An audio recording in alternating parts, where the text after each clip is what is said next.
Yo! Fact boys, fact girls, anong lagay?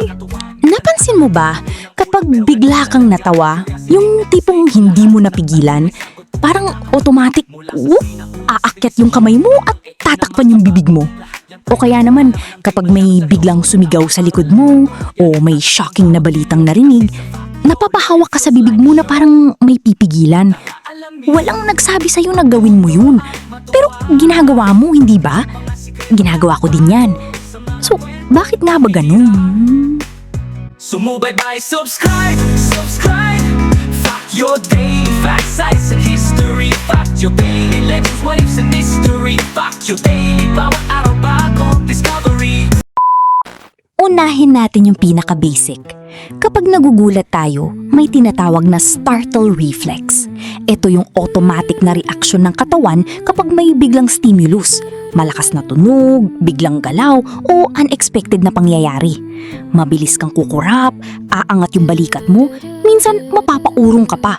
Hindi mo to iniisip nauuna yung nervous system mo kaysa sa conscious na isip mo. Kasama sa reflex na yan yung paggalaw ng kamay papunta sa mukha. Defensive move siya. Parang instinct na protektahan yung mga sensitibong parte. Mata, ilong, bibig. Mahalagang tandaan na ang bibig ay isa sa pinaka-vulnerable na bahagi ng katawan natin.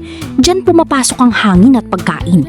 Kaya kapag may biglang emosyon o gulat, may tendency tayong takpan ito. Hindi dahil tinuruan tayo, kundi dahil wired na tayo for protection. Ngayon, paano naman kapag tumatawa? Bakit nagtatakip din tayo ng bibig? Ang tawa kasi, interesting yan. Biologically, signal siya na safe ang sitwasyon. Sa research sa social behavior, ang laughter ay paraan para ipakita na hindi tayo threat. Kaya nga nakakahawa ang tawa, di ba? Kapag may tumatawa sa grupo, sumasabay ang iba. Social glue kumbaga. Pero may twist. Kapag sobrang lakas ng tawa, yung tipong wide open ang bibig, kita lahat ng ngipin, minsan may tunog pa na masakit sa tenga. Pero seryoso, nagiging sobrang exposed tayo. At dito na pumapasok ang social layer. Sa maraming kultura, lalo na sa mas konserbatibong lipunan noon, ang sobrang lantad na pagtawa ay itinuturing na hindi formal o minsan hindi disente. Halimbawa, sa Japan, karaniwan pa rin ngayon na tinatakpan ng maraming babae ang bibig nila kapag tumatawa bilang sign ng kahinhinan. Sa Europe, noong Victorian era, mahigpit ang social etiquette, lalo na sa kababaihan. Ang malakas at bukas bibig ng pagtawa ay hindi ladylike, kaya naging bahagi ng asal ang pagtatakip ng bibig. At kahit hindi tayo lumaki sa ganong panahon o kultura, may version tayo niyan. Ilang beses mo na bang narinig nung bata ka, "Hoy, takpan mo nga yung bibig mo pag tumatawa ka?" O di kaya, "Huwag ka masyadong umanga." Kahit pabiro lang minsan at doon na unti-unti pumapasok siya sa isip natin. Social learning yan. Ginagaya natin ang nakikita at naririnig natin hanggang sa maging automatic. May isa pang practical reason, yun ang kalinisan. Sa totoo lang, kapag tumatawa tayo, may lumalabas talagang maliliit na droplets ng laway. Hindi siya obvious, pero scientifically, kapag nagsasalita, tumatawa o sumisigaw tayo, may tiny droplets na lumalabas sa bibig. Kaya nga noong pandemic, naging usapang yung pagkalat ng respiratory droplets. So, kahit hindi naman tayo umuubo, may natural instinct din na takpan ng bibig bilang courtesy. Parang subtle na, ay, baka may tumalsik. Hindi man natin consciously iniisip, bahagi na siya ng manners. Ngayon, may isa pang interesting angle. Ito ang emotional control. Kapag nagugulat o natatawa tayo ng malakas, tumataas ang tibok ng puso, nagiging alert ang nervous system, at may mga small self-soothing gestures tayo para i-regulate yan. Tulad ng paghawak sa braso, paghawak sa leg, o pagtakip sa bibig.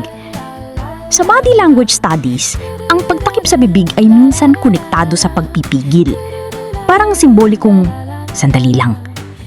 Halimbawa, may nasabi kang hindi mo sinasadya. Anong una mong gagawin? Mapapahawak ka sa bibig mo, di ba? Parang gusto mong bawiin yung lumabas. Same mechanics kapag nagulat ka, parang gusto mong pigilan yung reaksyon mo. At may dagdag pa dyan, ito nga yung mirror neurons. Sa neuroscience, may mga cells sa utak natin na nag-a-activate hindi lang kapag tayo ang gumagawa ng isang aksyon, kundi kahit nakikita lang natin itong ginagawa ng iba. Kaya kapag may nakita kang taong nagulat sa pelikula at tinakpan bibig niya, minsan ikaw rin mapapatakip. Parang nakikisabay ang katawan mo sa emosyon na nakikita mo. At napansin mo rin ba na hindi tayo laging nagtatakip ng bibig kapag tumatawa? Kapag kasama mo close friends mo at sobrang comfortable ka, minsan wala ka ng paki. Tawang-tawa ka, wala nang takip-takip. Pero kapag ikaw ay nasa formal event o kaharap mo boss mo o nasa interview ka, mas controlled ang tawa mo. Mas malaki ang chance na tatakpan mo bibig mo. Ibig sabihin, malakas ang impluensya ng context. Hindi lang siya reflex, hindi lang din siya kultura. Combination siya. Biology, dahil may startle reflex at protective instinct tayo. Psychology, dahil may self-regulation at emotional control. Culture, dahil may norms tungkol sa kahinhinan at asal. Idadagdag na din natin ang social learning dahil ginagaya natin ang nakikita natin mula pagkabata. Kaya kapag next time na matawa ka ng malakas at bigla mong tinakpan bibig mo, hindi lang siya simpleng gesture. Resulta siya ng libu-libong taon ng evolution. Dagdagan pa ng pagpapalaki sa'yo ng pamilya mo at mga unwritten rules ng lipunan. Ang galing, no? Isang simpleng pagtakip ng bibig, automatic parang wala lang. Pero kapag hinimay mo, halo pala ng instinct, kultura at psychology. Kaya sa susunod na mapahawak ka sa bibig mo sa gitna ng tawa o pagkagulat, alam mo na kung bakit? Comment mo nga sa baba kung sa tingin mo, nakalimutan ko bang banggitin ng paghikab? Ako po si Maya at ito po ang Factio Daily. Pambihirang kaalaman, araw-araw. Alamin, matuto at matuwa. Mga sikretong nakatago sa mga kwentong pambihira. Sumubay, subscribe.